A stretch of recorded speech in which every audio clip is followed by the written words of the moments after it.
Hi guys, it's Minik from earlylearningmom.com. I'm here today to talk to you guys about our visit with Doman International. We did the advanced consultation remotely, and I've done 3 videos so far about our different appointments. And today I wanted to talk to you about the 4th and final appointment. And this is where I sat down with our staff coach and we went over any questions I might have had about the program. And we also talked about a few other things.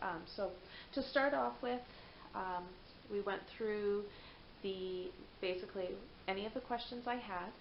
I only had a few questions just about scheduling some of our homemade books that we're going to be doing, about the math program. We're using like poker chips and teaching Z quantity, and so I needed to kind of get a better idea of how I was supposed to do that. So I had that answered. I had some answers about brachiation, or some questions about brachiation. So we went over that, and so that was super helpful. Now I'm clear of what I have to do for our programming. Then we talked about what's expected the first month, the second month, and the third month. So Doman International does not expect you to get this binder full of programs and then start doing them immediately. So our priority for month 1 is our respiration program, as well as our nutritional program. So we need to make sure we're getting the right foods in Z, and we need to make sure that we're doing masking. Right now we move Z up in masks. He was in a small and now he's in a large, and we started with 10 seconds. We're now at 20 seconds, and so every couple of days we add a few seconds and we add a few more masks. We started at 10 masks a day and we're at 12 right now, and so we're going to work our way up. And so far it's going really well. Before, when I used to do masking with Z, I would put the mask on his face and I would count, and that kind of had him breathing in an irregular way. We want him to be breathing naturally, so we landed up starting to use a timer. So I always thought I could get away without using a timer, but I went to the dollar store and I bought like a handful of timers. So yeah, that is our primary goal. So we started that on Monday. There was a bit of gap in between our appointments. So we had our 3 first appointments the week of the 12th, and today is the 30th, and we had our last appointment.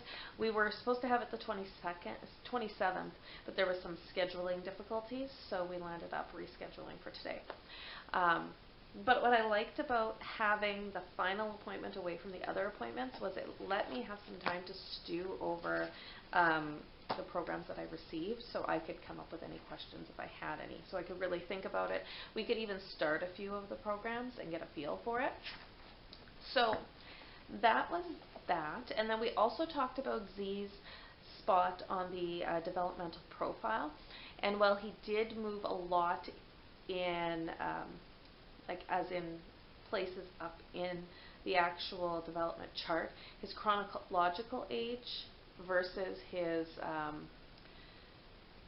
developmental age there was still a big difference, but the way they explained it to me was the biggest jump in chronological age or developmental age happens between stage 6 and 7, and he is in stage 6 across the board except for reading and understanding, I believe. And there were a few of them that he's just about there to move up, and that is a 3-year difference. So I wasn't too concerned about the numbers. I'm just concerned about seeing the changes in Z, and we are still seeing changes, so that's fine. And I have a feeling that at our next assessment we're going to bump up some of those. So we talked about that. We also talked, this is something different with, as most of the people watching my videos know, we started off with the IAHP back in 2016 when the IAHP and Doman International were one organization. And they were super strict back then that you were supposed to run this program 7 days a week, no breaks, and then every year they had you, or every 18 months or whatever it was, they'd have you take off 2 months and have a break so the family wouldn't burn out. But a lot of families didn't like that because the kids got out of schedule, and you might hear my cats whining in the background. Ignore them. They're in the bathroom apparently. So basically, families might, their children would be out of whack. Like, you're doing this program so intensely, and now you're taking 2 months off. And then try getting the kids back into the program and everybody back into the routine. So Doman International takes more of a balanced approach, and they talk to the families about what is actually feasible for your family. So for us, I explained that I want to run hard Monday through Friday, and then Saturday and Sunday I want to work with Z in the morning when my big kids are still sleeping. Z is an early riser. The rest of us were all night owls. So we usually, Dad and I take turns getting up. But a lot of the times, Zakari's dad works, he bartends some weekends, so he's up late, so I'm the one getting up with him. So I figure we can go through the list of programs that we have and run through them, and if we don't make our goal for that day, that's okay. Just whatever we can get done by noon or whenever we want to start our day, doing family activities. And then we'll probably take some time off, during holidays, during the summer and stuff. And Spencer seemed to think that sounded perfectly fine. So I like that balanced approach better than you're expected to run your program 7 days a week and get it done. I think the balance is really important because we want our kids to have the chance to socialize as well, and to say that we have to get these done. But on weekends, there's birthday parties and there's great social events that kids can get involved in, and hockey games, and we're from Winnipeg, so go Jets go. If we get the opportunity to get Jets tickets, that program is being put aside so Z can go experience watching his favorite hockey team. If his cousin's having a pool party, we want to go to the pool party. So it just gives us the opportunity. And let's say something happens during the week where we have an event that comes up during the week and we're not able to do the program that day. Maybe we do a half-day program and we do a full day on Saturday. And I should say, too, our programs, I really don't think, if I worked through this program with him, let's see, we could get it done in 4 hours probably. But every child is different, right? Like, Z has a different program than other children might have. And, some kids that can't walk or even crawl, their program is on the floor as much as physically possible. So their program is all day. So, yeah. And I figured, while I'm here, I'm 8 minutes in, you like it or you don't. The people that want to know the information, want to hear other family stories, they're going to stick around. And if it's too long for you, I'm sorry. There's just lots to say. Ooh, another 2 things that Spencer mentioned during this visit was the last few months have been recommending that families end their program at 6 o'clock, whether they've hit their goals or not. They were finding that kids and parents were not getting enough sleep. They were pushing through into the evening to hit their goals. So now they've just decided for a more, I just love this. They're just becoming more and more balanced, I found, since Doman International became their own organization. They're looking at it from mental health status of the family as well. So at 6 o'clock, programs are done. We put programs away, and we are doing family stuff before bedtime.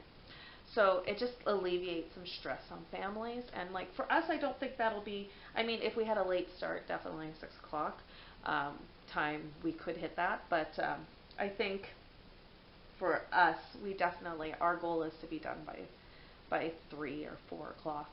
So yeah, and they also are doing something called weekly wins. So our assignment is every week we're to email our staff coach or message them, or however everybody contacts their coaches differently, and let them know about one positive thing they've noticed with their child. So it could be huge, they're talking more, or we have speech, or they're running, or Or it can be even small, like, hey, like, they dislike this program, but look at him go. He's doing it now and he's not fighting anymore. So it's just about staying positive and keeping the coaches involved, because some families don't tell their coach anything that's going on unless there's a problem. So they can have that's the only contact they're having with their coaches, so it's nice for the coaches to know that the program is working. So that was something we talked about. So, and I already discussed masking. So for masking, our goal is to work up to 50 masks for 50 seconds per mask. And then for our reading goals, the purpose is to improve reading comprehension and to improve reading speed. So Z can read.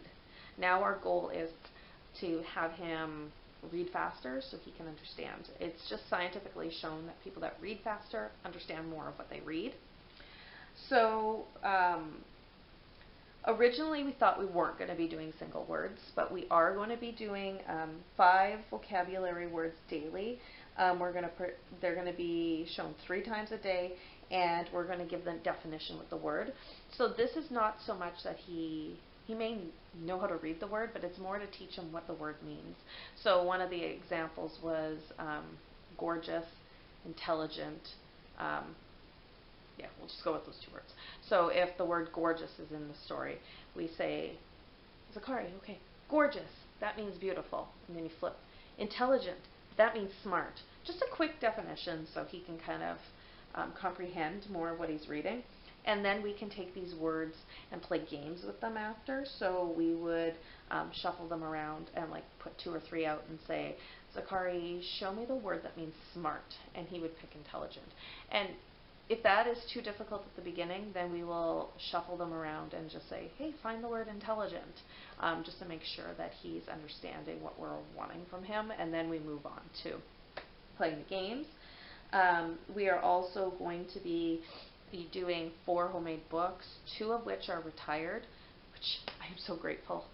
Okay, I love making homemade books, but I have crates of homemade books that we've read already, so it'll be nice to pull out 2 of these and go through them again with him. And then we're going to be using 2 new books, and I'm hoping to correlate them to our Homeschool curriculum. We use Bookshark. And so I'm hoping to be able to look at the week and see, like, okay, in history we're talking about ancient Egypt, and in science we're talking about mammals. So one of the books will be about mammals, and one of the books will be about ancient Egypt. It just makes it easier so I don't have to think, and it makes it, gives Z some more information about what we're learning during the week.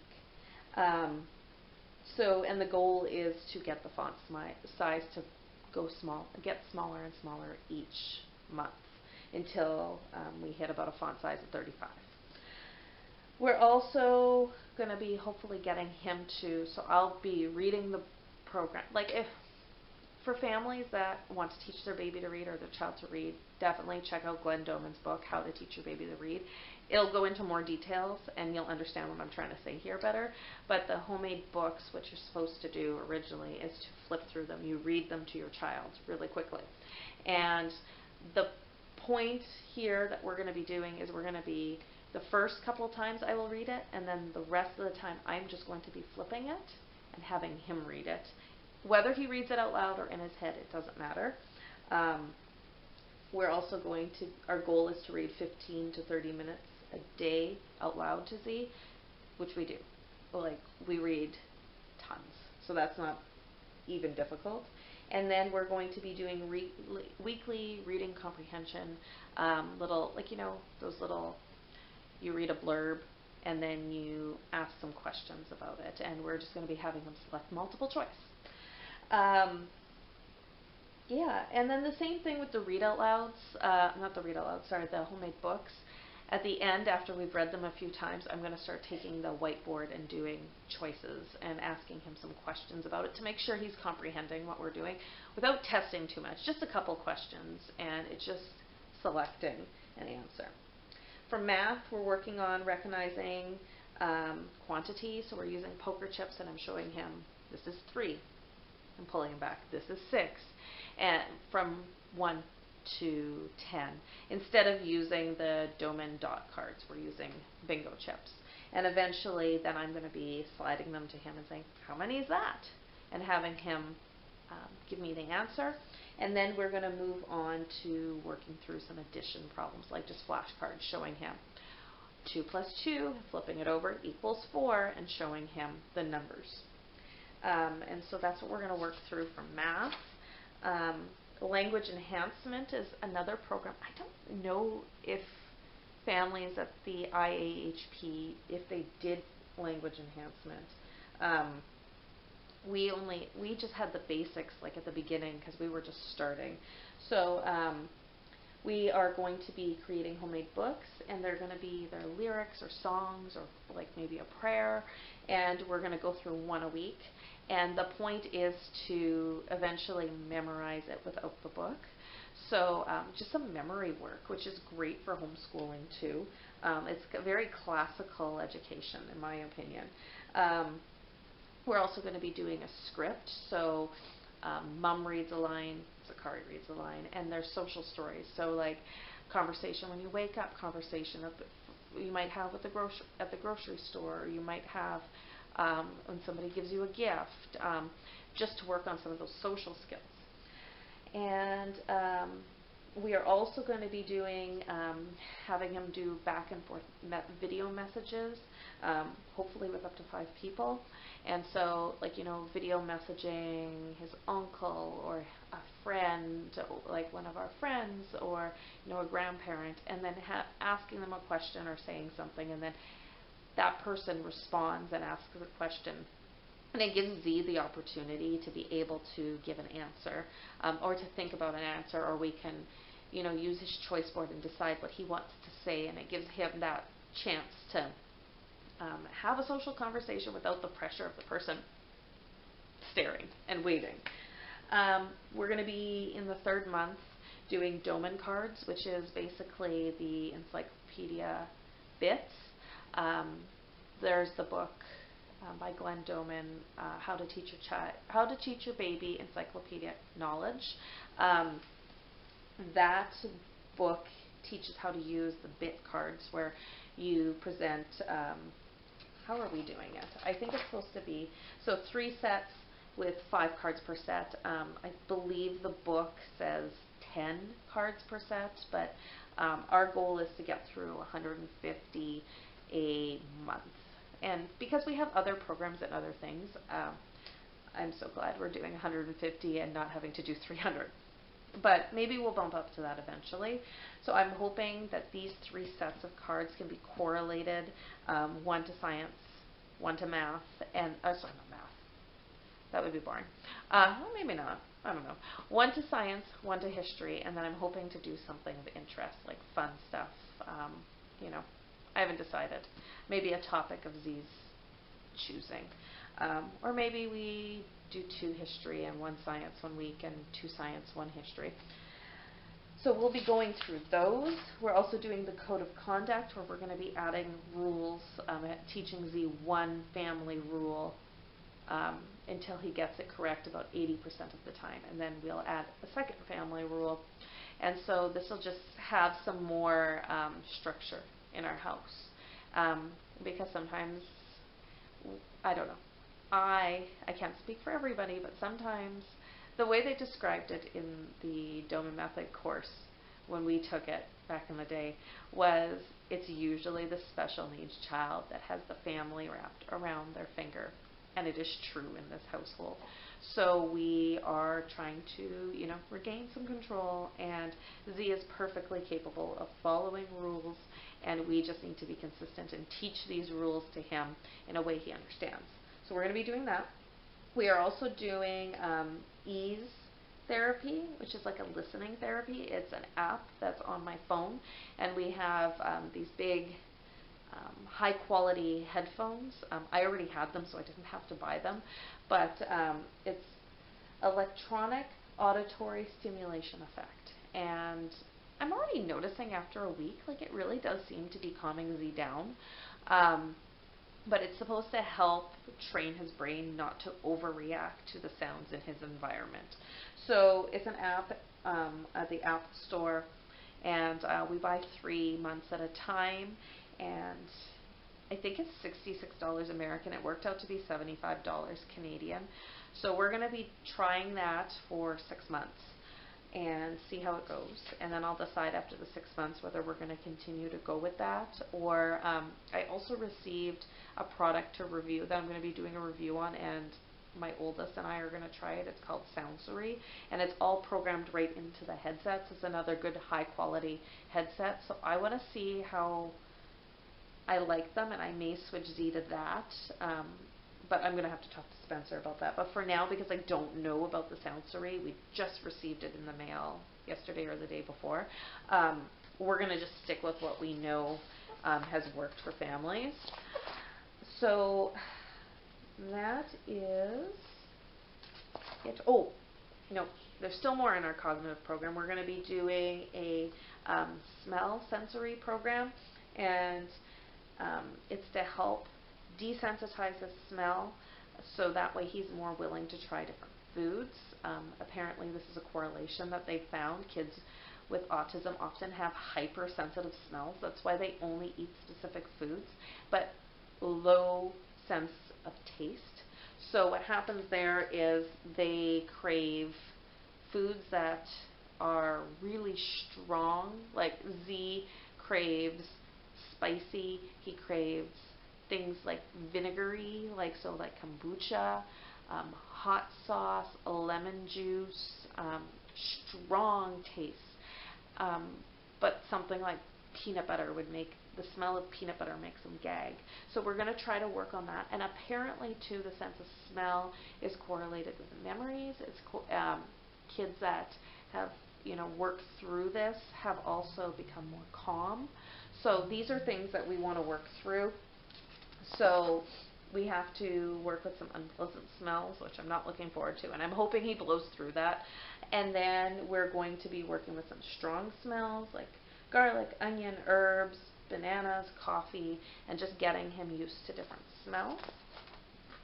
So, and if it's like safe, it's something that is edible, like maybe the taste of garlic or curry or something, we can let him taste a tiny bit. And then we did our nutritional appointment. We made a few minor adjustments to some supplements that Zia is taking. I'll do a whole video on supplements on their own because I could be here for a while. There's quite a bit. We're going to be doing some blood work to do some food allergy testing. And yeah, so that one. And we're going to be continuing the ionic foot bath that we do with Z. And yeah, so that's that there. And then for our physical program, we are going to be working on an aerobic running program. I got one of those chest heart monitors, and that hooks up to my phone. And I just actually ordered Z some Puma shoes that are a thin sole without arch support. Now I went to Sports Check and Shoe Outlet, and there was a Nike pair that kind of looked like they might work, but they were pricier, and people looked at me like I had 3 heads when I was asking them for kids shoes that were similar to barefoot running. So I just tried on a few sizes to make sure that I wanted to get a kid size 12 for Z, and there's room at the toes, but it fits nice around the ankle, so I think we'll get several months out of them. And I was able to find the Pumas on sale on an American website, and I had them shipped to the border, and they should arrive just around the same time that I'm going down to the States, so next weekend. So I got those set up, and we're going to be doing an aerobic running program where we are trying to maintain a specific heart rate, and the goal is to slowly work Z up to running and walking 50 minutes a day, which is going to involve me getting up early.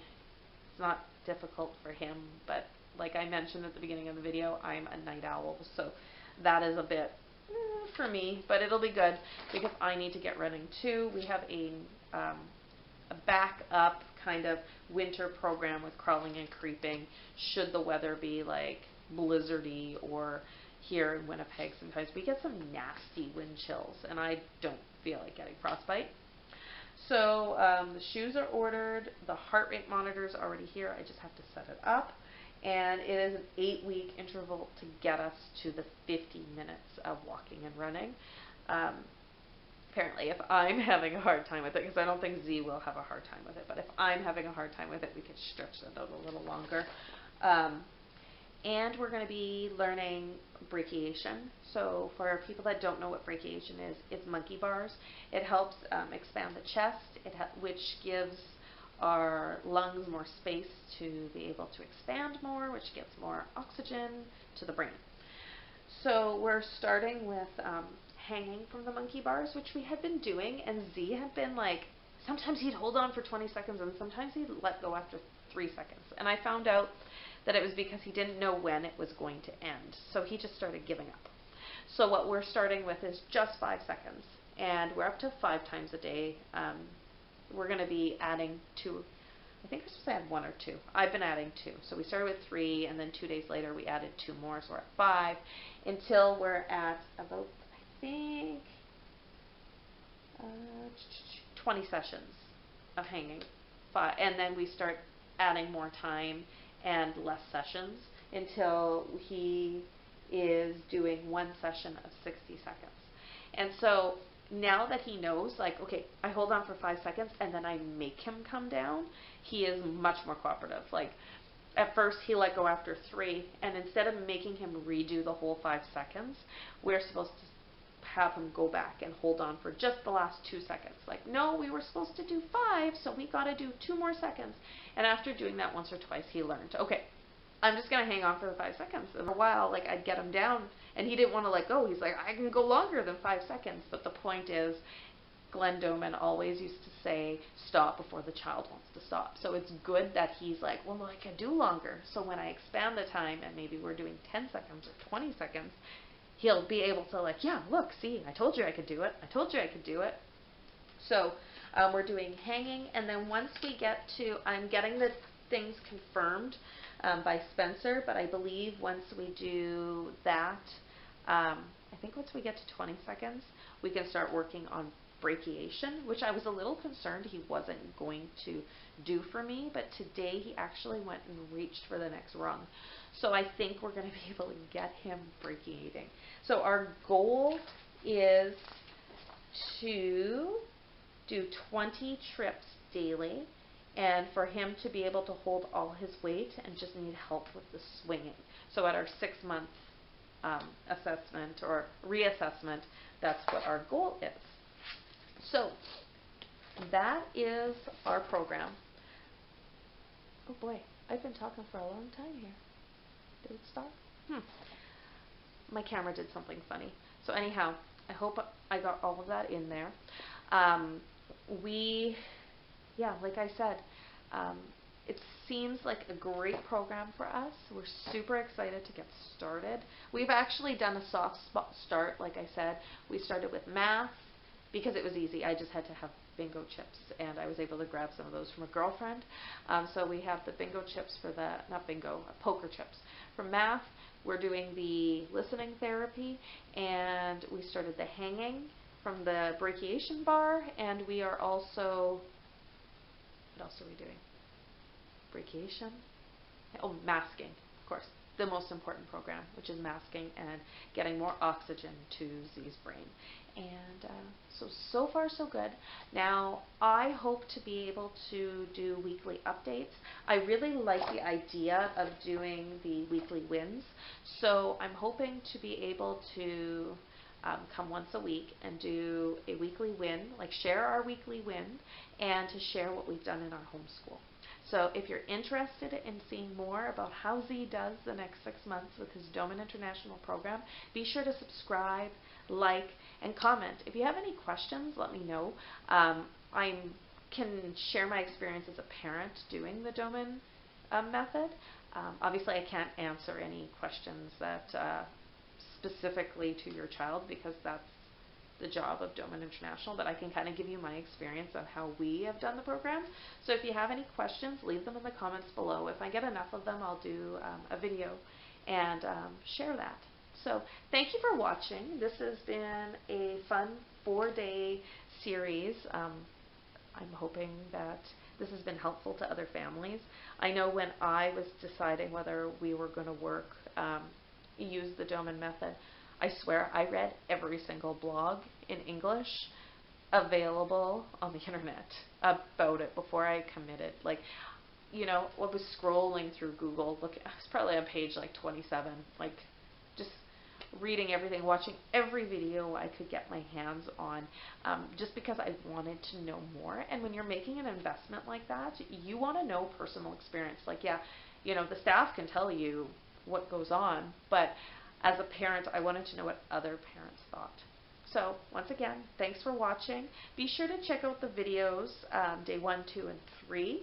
And I kind of just I made those videos that day or the day after the appointment and was able to just share in the moment, because in the past when we've had appointments, I have felt so overwhelmed and then I didn't film right away and then I had to try to remember what I wanted to say. So I'm trying to do these videos fresh.